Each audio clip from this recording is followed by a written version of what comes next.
नमस्कार दोस्तों, स्वागत है आपका वाईपी एजुकेशन ट्रिक परिवार में। हमारा उद्देश्य है आपकी तैयारी को आसान बनाना ताकि आप हर कॉन्सेप्ट को स्पष्ट रूप से समझ सकें। तो दोस्तों, आज की वीडियो बहुत ही महत्वपूर्ण होने वाली है अगर आप यूपी टेट या फिर सी टेट की तैयारी कर रहे हैं तो उसके लिए। देखिए, जो टॉपिक है हमारा संस्कृत में, जो टॉपिक है वो है बड़ विचार। दोस्तों, बड़ विचार में भी स्वर और व्यंजन को आज क्लियर करेंगे। Theory plus MCQs question. पहले कॉन्सेप्ट को समझेंगे, पहले ग्रामर को थोड़ी सी समझेंगे, इसके बाद हम एमसीक्यूज क्वेश्चन को लगाएंगे। दोस्तों, आप चैनल पे पहली बार आए हैं तो चैनल को सब्सक्राइब अवश्य करिएगा और बराबर में बेल आइकन की घंटी है उसको भी प्रेस करिएगा। तो चलिए बिना किसी देरी के करते हैं वीडियो को स्टार्ट। तो चलिए दोस्तों, वीडियो अपना स्टार्ट हो चुका है और टॉपिक को समझिएगा ध्यान से। देखो, पहले समझो आप संस्कृत में बड़ क्या होती है। सबसे पहले आपको ये समझना है बड़ है, बड़ क्या है। परिभाषा समझो इसकी, जिस ध्वनि का और अधिक विभाजन नहीं किया जा सकता उसे बड़ कहते हैं। आपने क्या समझा? जिस ध्वनि का और अधिक विभाजन नहीं किया जा सकता है उसे हम बड़ कहते हैं। एग्जाम्पल के तौर पे समझो, देखो जैसे दे रखा है छोटा आ, छोटी ई, का, खा, गा आदि। मतलब समझिए यह सबसे छोटी ध्वनि इकाई है। यह सबसे छोटी ध्वनि इकाई है क्या? बड़। ठीक है, तो बड़ के बारे में आपने अच्छे से समझ लिया। बढ़ते हैं आगे की ओर। अगली स्लाइड पे देखिए आप, संस्कृत में अक्षर क्या होता है। तो अक्षर के बारे में थोड़ा सा समझिए। देखो, संस्कृत में अक्षर क्या होता है, परिभाषा को समझो। सबसे पहले परिभाषा क्या कह रही है? एक या एक से अधिक वर्णों के मेल से बना उच्चारणीय समूह अक्षर कहलाता है। ध्यान से समझो, एक या एक से अधिक वर्णों के मेल से बना उच्चारणीय समूह अक्षर कहलाता है। उदाहरण के तौर पे आप समझिएगा, उदाहरण के तौर पे आप समझिएगा। देखिए, का और का पे क्या है? का, इसके बाद देखिए यहाँ पे का प्लस बड़ा आ, ये क्या है? ये एक अक्षर है। ये जो है वो एक अक्षर है। ठीक है, ये एक अक्षर है क्योंकि इसके टुकड़े हो गए। सिर्फ का होता तो ये एक बड़ है। ठीक है, अब देखो यहाँ पे जो बड़ है ये दो प्रकार के होते हैं। बड़ जो हैं दो प्रकार के होते हैं। दो कौन कौन से प्रकार हैं? एक है स्वर और दूसरा है व्यंजन। एक है स्वर और दूसरा है व्यंजन। तो दोस्तों, जो आपके यूपी टेट के पेपर में पूछे जाते हैं, जो आपके सी टेट के पेपर में पूछे जाते हैं, या फिर अदरवाइज किसी भी एग्जाम की आप तैयारी कर रहे हैं तो क्वेश्चन वो स्वर और व्यंजन से भर भर के क्वेश्चन पूछे जाते हैं। तो स्वर और व्यंजन का संस्कृत में दोस्तों कॉन्सेप्ट जो है आपका क्लियर होना चाहिए। तो जल्दी से वीडियो को लाइक कर दीजिए और वीडियो की लिंक को अपने सभी दोस्तों में शेयर भी कर दीजिए। मैंने दोस्तों संस्कृत की जो प्लेलिस्ट है वो बना दी है। आपको संस्कृत अच्छे से सीखनी है तो आप प्लेलिस्ट से एक एक वीडियो को अच्छे से देखिएगा। चलिए आगे बढ़ते हैं। अब देखिए, जो ये वाली आप स्लाइड देख रहे हो ये आपके लिए बहुत ही महत्वपूर्ण है। इस स्लाइड को आप ध्यान से समझिएगा और फिर आपको आनंद आएगा। दोस्तों देखो, स्लाइड क्या है, यहाँ पे लिखा है, देखिए बड़। क्या लिखा है? बड़ लिखा है। ठीक है, यहाँ पे लिखा है स्वर और व्यंजन, यानी बड़ जो होते हैं वो दो प्रकार के हैं, स्वर और व्यंजन। अब देखो, स्वर और व्यंजन की बात हो रही है तो यहाँ पे देखो अपने लोग क्या है, सबसे पहले देखो जो स्वर हैं वो है तीन प्रकार के। यहाँ पे समझो, स्वर जो हैं वो कितने प्रकार के? तीन प्रकार के। यहाँ पे है ह्रस्व स्वर, दीर्घ स्वर और आपके प्लुप्त स्वर। ह्रस्व स्वर, दीर्घ स्वर और प्लुप्त स्वर। अब आपको ये देखना है, क्या देखना है? अब आपको ये समझना है कि भाई ह्रस्व स्वर क्या होते हैं। तो देखो, ह्रस्व स्वर क्या होते हैं? जिन स्वरों के उच्चारण में एक मात्रा का समय लगे उसे हम क्या कहते हैं? ह्रस्व स्वर कहते हैं। ह्रस्व स्वर किसे कहते हैं? जिन स्वरों के उच्चारण में एक मात्रा का समय लगे उन्हें हम ह्रस्व स्वर कहते हैं। जैसे एग्जाम्पल में देखो, छोटा आ, छोटी ई, छोटा ऊ, ऋण और लिर। ठीक है, तो ये कितने हो गए दोस्तों? ये 5 हो गए। यानी टोटल ह्रस्व स्वर की बात करें तो ये कितने हो गए? ये देखिए 5 हो गए। ठीक है, ह्रस्व स्वर। तो ह्रस्व स्वर क्या है? ह्रस्व स्वर की परिभाषा आपको याद हो गई कि भाई जिन स्वरों के उच्चारण में एक मात्रा का समय लगे उन्हें क्या कहते हैं? हम उन्हें ह्रस्व स्वर कहते हैं। उन्हें क्या कहते हैं? ह्रस्व स्वर कहते हैं। तो ये बात आपकी समझ में आ गई होगी। ह्रस्व स्वर का मतलब समझ गए होगे। अब समझो आप दीर्घ स्वर। अब देखो यहाँ पे लिखा है दीर्घ स्वर, इसके बारे में थोड़ा सा समझो। यानी जो स्वर हैं, स्वर के कितने प्रकार हैं? यानी ह्रस्व स्वर है, अब दीर्घ स्वर है और प्लुप्त स्वर है। अब जो बारी है वो अपने ह्रस्व स्वर, वो दीर्घ स्वर की है। ठीक है। तो दीर्घ स्वर की परिभाषा क्या होती है? दीर्घ स्वर हम उसे कहते हैं दोस्तों, दीर्घ स्वर उसे कहते हैं जिन स्वरों के उच्चारण में 2 मात्रा का समय लगे, वे दीर्घ स्वर होते हैं।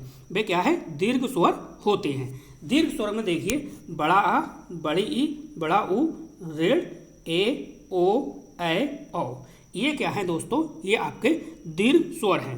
पेपर में यहीं से क्वेश्चन बनेगा, पेपर में दे देगा कि आप ये बताओ ह्रस्व स्वर कौन सा है। एक विकल्प ह्रस्व स्वर का होगा, बकाया अन्य स्वर के होंगे, फिर आपको कन्फ्यूजन हो जाएगा। तो ठीक है, यहाँ से आपको कन्फ्यूज नहीं होना है, सारा कॉन्सेप्ट अपना क्लियर कर लेना है। अब देखो विलुप्त स्वर की बात हो रही है, ठीक है। यानी कह सकते हो आप कि जिन स्वरों के उच्चारण में 2 मात्रा से अधिक अथवा 3 मात्रा का समय लगे, यानी जिन स्वरों के उच्चारण में 2 मात्रा से अधिक अथवा 3 मात्रा का समय लगे, उन्हें हम विलुप्त स्वर कहते हैं। विलुप्त स्वर की पहचान के लिए देखिए ये 3 का चिन्ह जो है दोस्तों ये लगा होगा, ठीक है। इसका जो विलुप्त स्वर है, इसका जो यूज है दोस्तों वो मंत्रों में होता है। किसमें होता है? मंत्रों में होता है, ठीक है। तो आपने क्या समझा? आपने समझा जो ह्रस्व स्वर हैं, ह्रस्व स्वर को दोस्तों, ह्रस्व स्वर जो होता है वो 1 मात्रा का समय लगता है, दीर्घ स्वर में 2 मात्रा का समय लगता है, और विलुप्त स्वर में कितनी मात्रा का समय लगेगा दोस्तों? 3 मात्रा का समय लगेगा, ठीक है। अब बात करते हैं व्यंजन की। अब बात करते हैं दोस्तों व्यंजन की, क्योंकि व्यंजन जो होते हैं वो अर्धमात्रिक वर्ण होते हैं। क्या होते हैं? अर्धमात्रिक वर्ण होते हैं, ठीक। तो इनको थोड़ा सा समझो। अब देखो यहाँ पे जो व्यंजन है, व्यंजन को अच्छे से समझिएगा। मैं थोड़ा सा सेंटर में इसे ला रहा हूँ ताकि आपको साफ साफ दिखाई दे। चलिए देखो, अब अपने लोग समझेंगे व्यंजन, ठीक है। 1 सेकेंड रुकिए। चलिए तो चलिए व्यंजन को समझते हैं। व्यंजन में देखिए सबसे पहले है स्पर्श व्यंजन, ठीक है। जो हमने पिछली वाली वीडियो में आपको टेबल बनाई थी, वही टेबल अगर आप याद कर लोगे दोस्तों तो आपका काम हो जाएगा। स्पर्श दोस्तों व्यंजन होते हैं, वो देखिए कहाँ से कहाँ तक होते हैं, मैं आपको बता दूं। वो होते हैं का से माँ तक, का से माँ तक, ठीक है। आपको वही ट्रिक याद रखनी है, कचटे तप, कचटे तप, का वर्ग, चा वर्ग, टा वर्ग, ता वर्ग और आपका पा वर्ग, ठीक है। ये आपको ध्यान रखने हैं। ये जो 5 वर्ग हैं, पांचों वर्ग से कितने वर्ण मिलते हैं? 25। टोटल कितने मिलते हैं? 25 वर्ण। जो 25 वर्ण दोस्तों जो होते हैं वो आपके स्पर्श व्यंजन होते हैं, ठीक है। ये बात आपको ध्यान रखनी है। अब देखिए बात करते हैं हम अंत्यस्थ व्यंजन की। किसकी बात करते हैं? अंत्यस्थ व्यंजन की। तो दोस्तों जो अंत्यस्थ व्यंजन हैं वो कौन कौन से हैं? देखो वो हैं 4, या, वा, रा, ला, या, वा, रा, ला, ठीक है। एड़, महेश्वर सूत्र में एड़ एड़ के अंतर्गत आएंगे या, वा, रा, ला, ये 4 वर्ण हैं वो अंत्यस्थ है। नेक्स्ट देखिए ऊष्म। नेक्स्ट क्या है? ऊष्म। ऊष्म के लिए सूत्र देखिए क्या है? सल, यानी जो सल के अंतर्गत जो आपके वर्ण आ रहे हैं, ये जो आ रहे हैं आपके व्यंजन, ये कौन कौन से हैं? सा, तीनों सा हैं और हा हैं। ये कुल मिला के कितने हैं? 4 वर्ण हैं। ऊष्म कितने हैं? 4 वर्ण हैं, ठीक है। अगला देखिए, नेक्स्ट है हमारा वो है मिश्रित या संयुक्त व्यंजन। क्या है? मिश्रित या संयुक्त व्यंजन। तो मिश्रित और संयुक्त व्यंजन देखिए ये 3 हैं, ये आपको याद रखने हैं। ये आपके मिश्रित और संयुक्त व्यंजन हैं। किस किस से मिलके बने हैं? देखिए ये देखो, यहाँ पे देखो, अगर आपको इस प्रकार से सूत्र मिले, का के नीचे हलंत प्लस सा, ठीक है, और सा के नीचे हलंत ना मिले, तो ये क्या हो गया? ये आपका इस प्रकार से बन जाएगा छा, ठीक है। और अगर आपको इस प्रकार से मिले का और सा के नीचे भी हलंत मिले, तो फिर समझो यहाँ पे आ आएगा, ठीक है, जैसा कि ये है। इसी प्रकार से त्रा है और ज्ञा है, तो ता और ता के नीचे फिर ता प्लस रा के नीचे भी हलंत लगा है, प्लस आ बराबर क्या हो जाएगा? त्रा। इसी प्रकार से जा के नीचे हलंत है, वहाँ है ये प्लस आ है, तो ये बन गया ज्ञा, ठीक है। ये भी ध्यान रखना, यहाँ से भी क्वेश्चन पेपर में बनता है, ये बात आपको ध्यान रखनी है। चलिए आगे बढ़ते हैं। अब देखो इस पॉइंट को समझो, इसको समझो। आपने मूल स्वर समझ लिए, ये देखिए प्रकार है मूल स्वर। मूल स्वर कितने हैं? 5 हैं।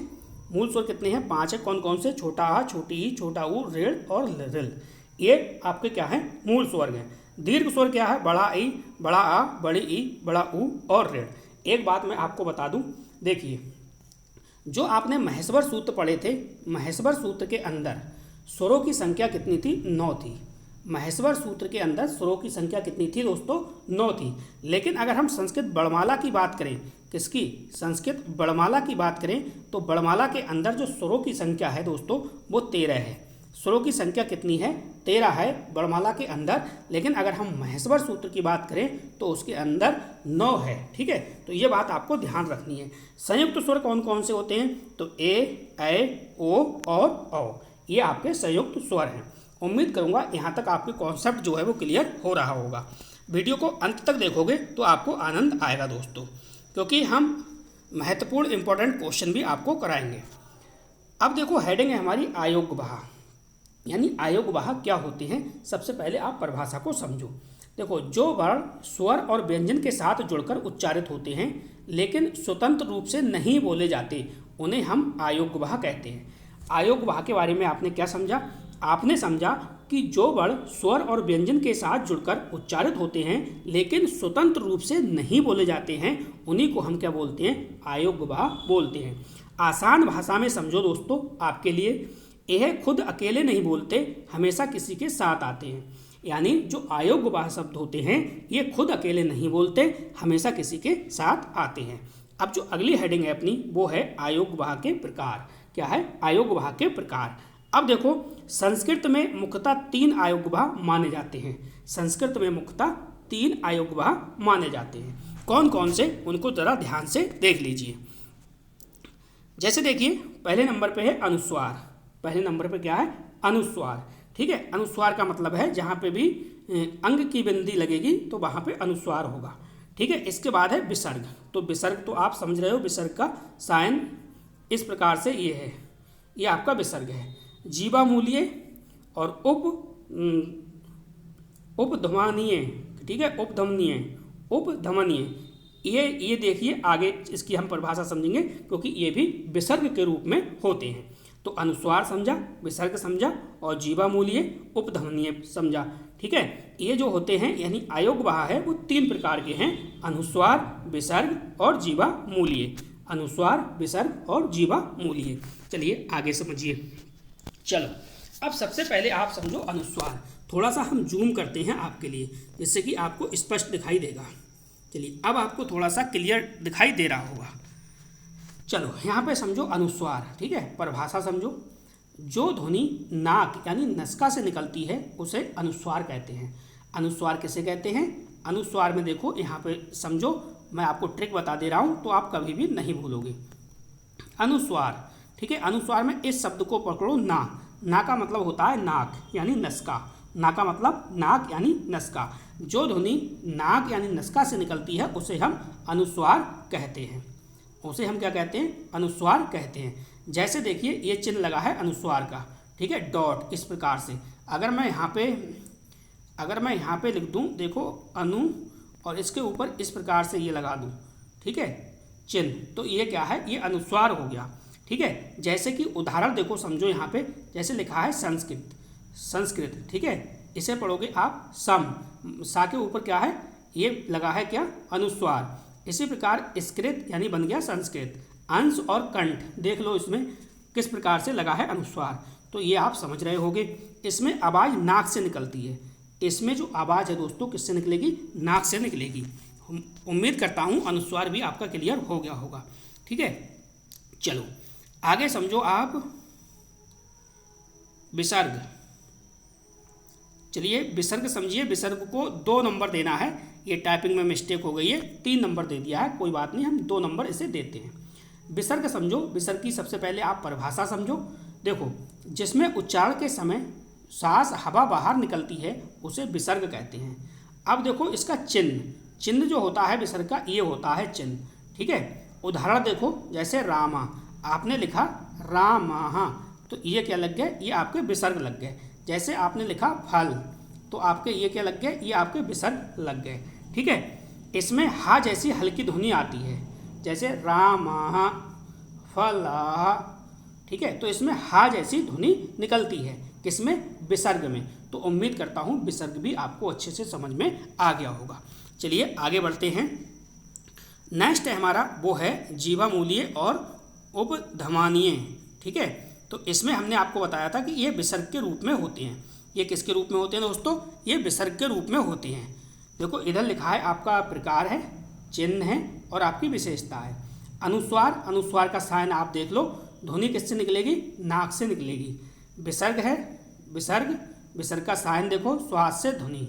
नेक्स्ट आयोगवाह, ठीक है, ये स्वतंत्र नहीं होते हैं, ये बात आपको ध्यान रखनी है। आयोगवाह जो होते हैं वो स्वतंत्र नहीं होते हैं। तो उम्मीद करूँगा इतना कॉन्सेप्ट आपका क्लियर हुआ होगा। चलिए अब चलते हैं अपने दोस्तों MCQ क्वेश्चन की ओर और लगाएंगे बहुविकल्प, तो आपको आनंद आएगा। चलिए इस स्लाइड को देख लेते हैं। यानी जीवामूलीय और उपधमानीय। ठीक है, देखो यह विसर्ग के रूप में है।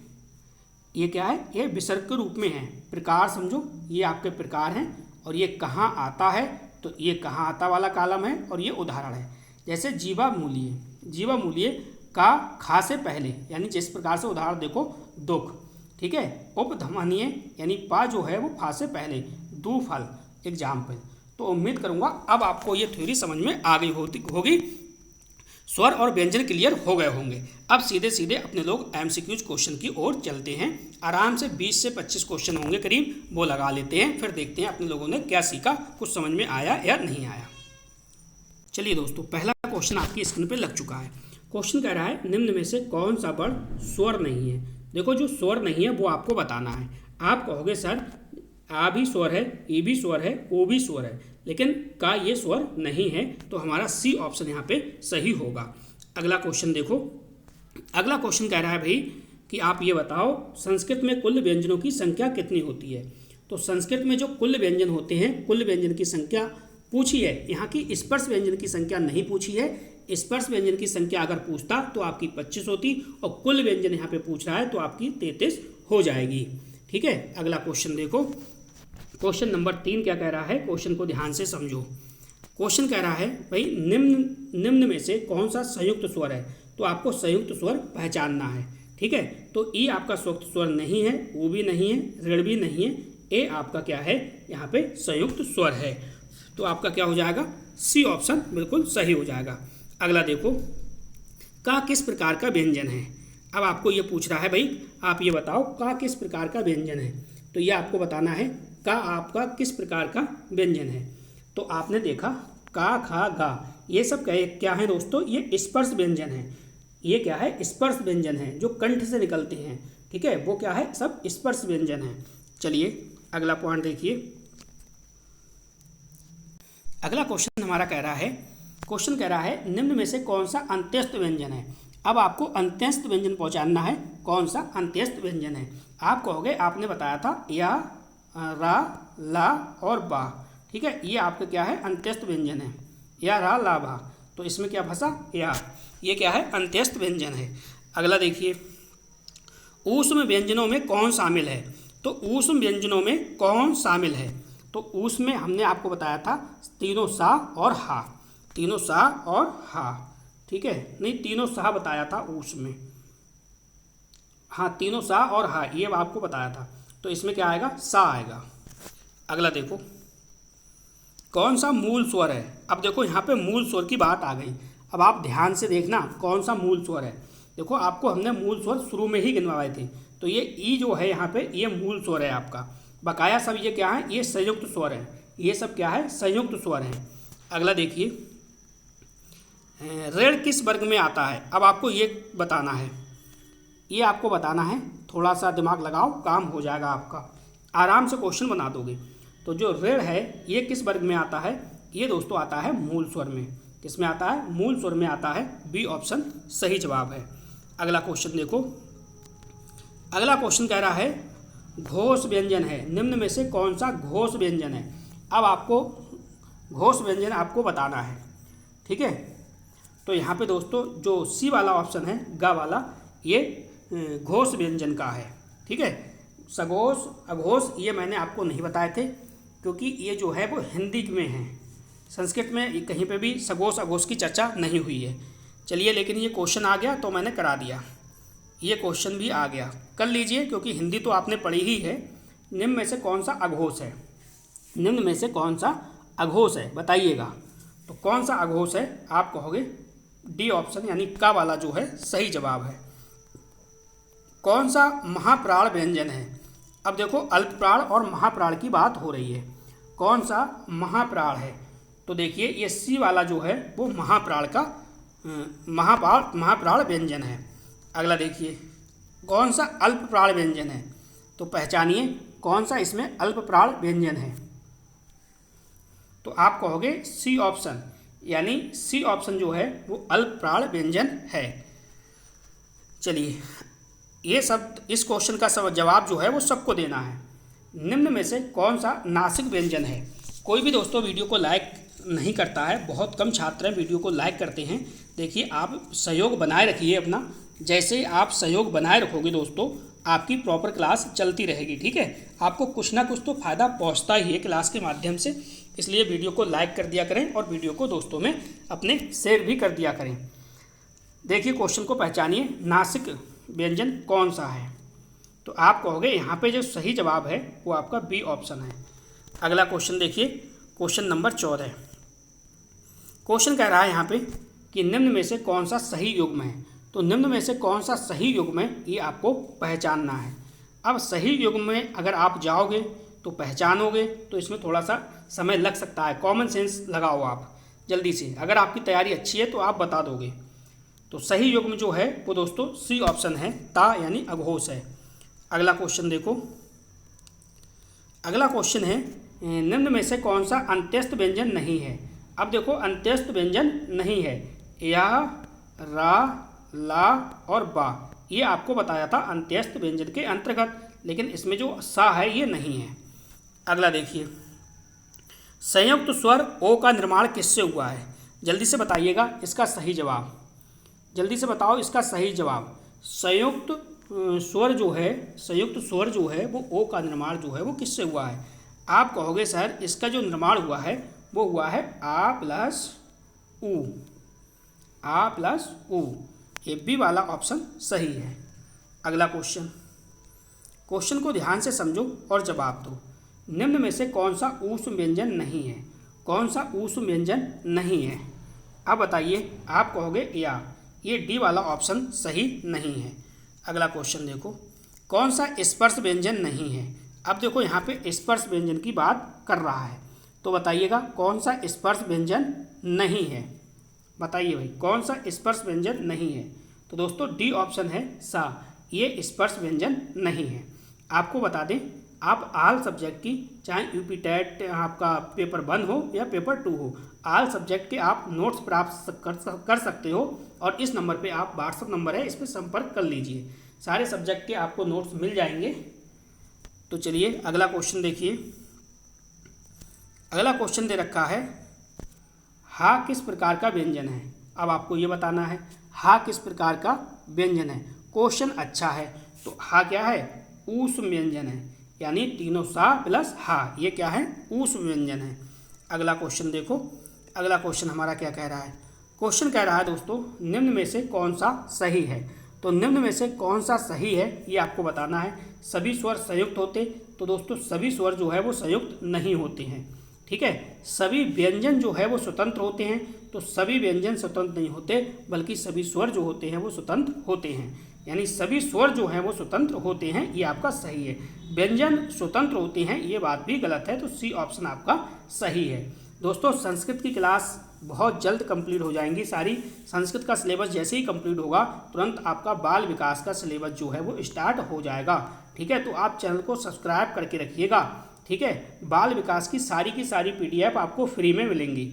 ठीक है, तो बस दोस्तों इस वीडियो में इतना ही था। वीडियो देखने के लिए आपका बहुत बहुत धन्यवाद। मिलते हैं नेक्स्ट वीडियो में। Thank you.